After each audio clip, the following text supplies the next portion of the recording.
کہ آپ صلی اللہ علیہ وسلم سے بارہا پوچھا گیا لہسن اور پیاز کے بارے میں، آپ نے کبھی یہ نہیں کہا کہ نقصان دہ ہے، آپ کہتے تھے اور مسلسل کہا، یعنی بہت ساری احادیث ہے کہ آپ نے کہا کہ اس کی اسمیل کی وجہ سے نہیں کھاتا. یہ بھی کہا کہ میں جن لوگوں سے سرگوشی کرتا ہوں تم ان سے سرگوشی نہیں کرتا، یعنی جبرائیل علیہ السلام آتے ہیں، فرشتے آتے ہیں، میں ان سے بات کرتا ہوں تو میں اس لیے نہیں کھاتا. تو آپ نے کہا تم لوگ کھاؤ، میں جن سے بات کرتا ہوں تم ان سے بات نہیں کرتے. اور آپ صلی اللہ علیہ وسلم نے یہی بات ریپیٹڈلی کہی، کبھی بھی آپ نے یہ نہیں کہا کہ اس میں صحت کا نقصان ہے میں اس لیے نہیں کھاتا. اور ویسے بھی رسول اکرم صلی اللہ علیہ وسلم سے یہ بات بعید ہے کہ صحت کا نقصان ہو اور آپ اپنی جان کی فکر کریں اور ہمیں نہ بتائیں، یعنی یہ نہیں ہو سکتا نا. اور اگر صحت کے لیے مضر ہوتا تو پھر حرام کر دیا جاتا، سمپل.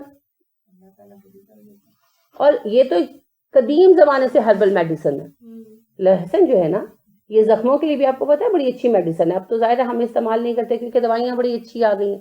تو آپ کے پاس کوئی دوائی نہ ہو اور آپ کا کوئی ہاتھ جل جائے یا کٹ جائے اور آپ کو کچھ نہیں مل رہا، تو لہسن کو پیس کر تو آپ اس کو اوپر لگا کر تو کپڑا لپیٹ لیں تو آپ دیکھیں پراپر اینٹی بایوٹک. ہاں یہ ہے کہ وہ جلن پیدا کرتا ہے وقتی طور پر، لیکن پراپر اینٹی بایوٹک. لیکن مسئلہ یہ ہے کہ اب ہمارے پاس اتنی اچھی میڈیسنز آ گئی کہ ان چیزوں کی ضرورت نہیں پڑتی. لیکن قدیم زمانے میں یہ ہر طرح کی چیزوں کے لیے استعمال ہوتا تھا. اور آج بھی جو انٹرنل فنگس وغیرہ ہے اس میں دو چیزیں بہت ہی اچھی جو ہے مانی جاتی ہیں، ایک لہسن اور ایک ہلدی. اور اس میں ایک اور بات یاد رکھیں کہ داد کا گھریلو علاج قدیم زمانے سے لہسن اور اس کا پانی رہا. داد وہ گول گول نشان بن جاتے ہیں نا، خارش ہوتی ہے اور گول گول ہی بنتے ہیں وہ ہمیشہ ریڈ سے، تو ان پہ بہت خارش اور تکلیف ہوتی ہے. تو ان کا گھریلو جو حکیمی علاج ہے وہ ہمیشہ سے ادرک کا پانی رہا ہے کہ ادرک پیس کر اس کا پانی لگائیں. سوری لہسن کا، ادرک کا نہیں لہسن کا، لہسن پیس کر اس کا پانی لگائیں تو اس سے داد جو ہے نا وہ ٹھیک ہو جاتا. بار بار لگاتے ہیں، دن میں 3 سے 4 مرتبہ لگانے کی ایڈوائز کی جاتی ہے. اور یہ آج تک ایک جو ہے نا طے شدہ ٹوٹکا ہے. لیکن اب ظاہر ہے وہی پھر بات آ جاتی ہے، میڈیسنز اتنی اچھی آ گئی، رنگ گارڈ اور یہ وہ کہ آپ وہ لگا لیتے ہیں تو وہ ایک دفعہ میں فرق پڑ جاتا ہے. تو پھر بندہ کہتا ہے کیوں بدبو سونگھوں، کیونکہ لہسن کو لگانے میں دو دقتیں آتی ہیں نا، ایک تو چبھن اور دوسرا اسمیل. تو ہر کوئی کہتا ہے میں کیوں اس کی طرف جاؤں. تو اگر اس میں کوئی خرابی ہوتی تو رسول اکرم صلی اللہ علیہ وسلم وضاحت سے بتا دیتے. مگر آپ سے جب بھی یہ پوچھا گیا، اور اس بارے میں کئی صحابہ نے پوچھا کیونکہ عرب عام استعمال کرتے تھے، تو جب کوئی دیکھتا تھا کہ آپ نہیں کھا رہے لہسن اور پیاز تو وہ ضرور یہ سوال کرتے تھے کہ آپ کیوں نہیں کھاتے. اور آپ صلی اللہ علیہ وسلم نے ایک ہی جواب ہمیشہ دیا، اس کی اسمیل کی وجہ سے. اور کچا نہیں کھاتے تھے، پکا ہوا کھاتے تھے. یہ جو اوپر چھڑک دیا جاتا تھا نا وہ نہیں کھاتے تھے. جیسے ہم بھی تڑکا لگاتے ہیں نا تو آپ دیکھیں کہ اس کی اسمیل پوری طرح ختم نہیں ہوتی. تو ہم تو کھلے گھی میں تڑکا لگاتے ہیں تو وہ براؤن سا ہو کے پھر بھی بہتر ہو جاتا ہے. تو اس زمانے میں تو ایسے نہیں تھا، تو وہ ہلکا سا جس کو کہتے ہیں نا کچی بنی کر کے وہ ڈال دیتے تھے اوپر، تو اس کی وجہ سے اس کی اسمیل کافی اسٹرانگ رہتی تھی. تو آپ صلی اللہ علیہ وسلم پسند نہیں کرتے تھے اور آپ نے بار بار اس بات کا ایک ہی جواب دیا، میں اسمیل کی وجہ سے نہیں کھاتا، اور کوئی ریزن نہیں بتایا. ٹھیک ہے. تو آپ صلی اللہ علیہ وسلم تبن پسند نہیں کرتے تھے کچھ چیزیں تو آپ نہیں کھاتے تھے. پھر وہی کہ گو کا گوشت، تلی، کلیجی، گردے آپ تبن پسند نہیں کرتے تھے، آپ کو ان سے رغبت نہیں تھی تو آپ نہیں کھاتے تھے. اور کچھ چیزیں آپ صلی اللہ علیہ وسلم کے کام کی راہ میں رکاوٹ بنتی تھی، یعنی جیسے یہ لہسن اور پیاز، ان کی اسمیل، تو آپ کچا لہسن پیاز نہیں کھاتے، پکا ہوا کھاتے تھے. ٹھیک ہے.